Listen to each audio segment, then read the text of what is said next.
Hi guys, dito ko ngayon sa Allen Hospital. Papacheck up ako guys ng ano ko. Yung kagat ng ano namin tuta.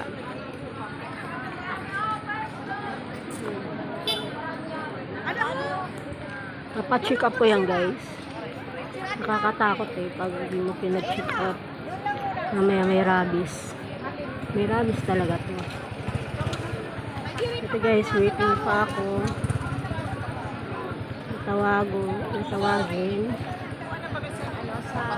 Tatawagin pa ako kasi first time ang tagal kanina pa ako dito.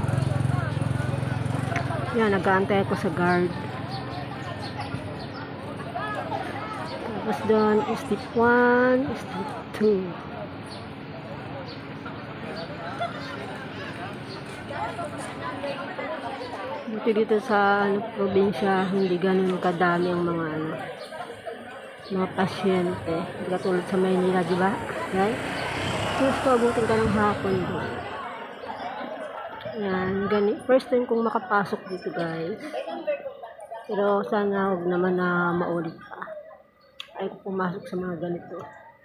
Ayan, dito kami guys. Sa Allen District Hospital. Ito yung hospital namin dito sa province. Maliit lang. Pero at least meron para pang emergency, di ba guys?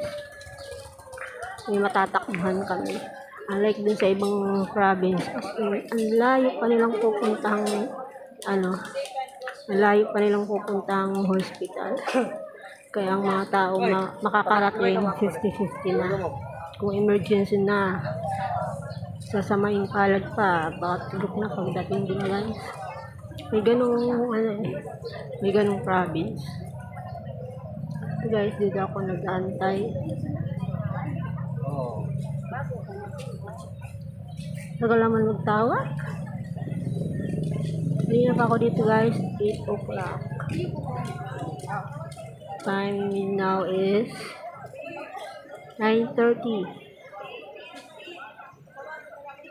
Pero okay lang, kunti na lang. Malapit na.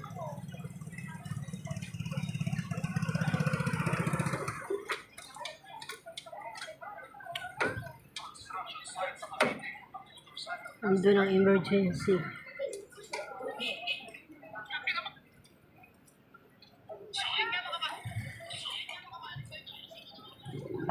Dito lang ako sa labas kasi ang init dun sa ano. Doon ang init. Hindi makapasok ang hangin. Dito lang ako kasi may mga puno. Mga puno dito, presko. Abangan ko na lang yung guard magtawag.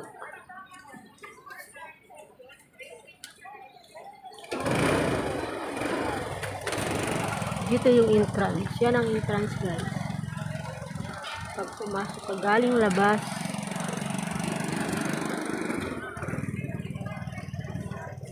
pero hindi pa masyadong mainit kasi maaga pa. Sana una ako abutin dito ng alas 12.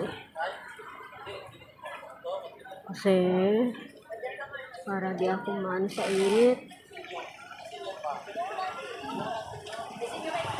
Dito yung pinakaano nila. Ito yung pinaka-lobby nila na pwede pagtanungan, maglilista ka. Ayan mga guard.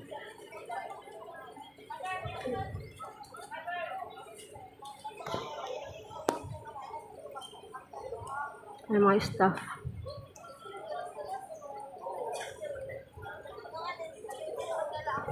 Kinagat kasi ako guys ng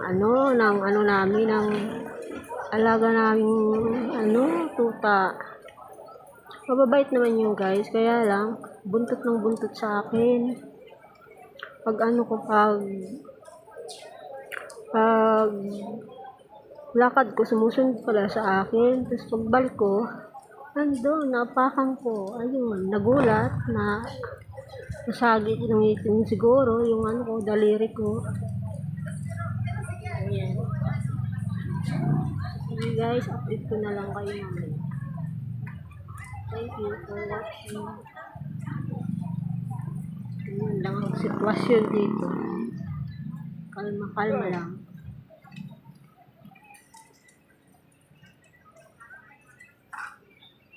Bye guys.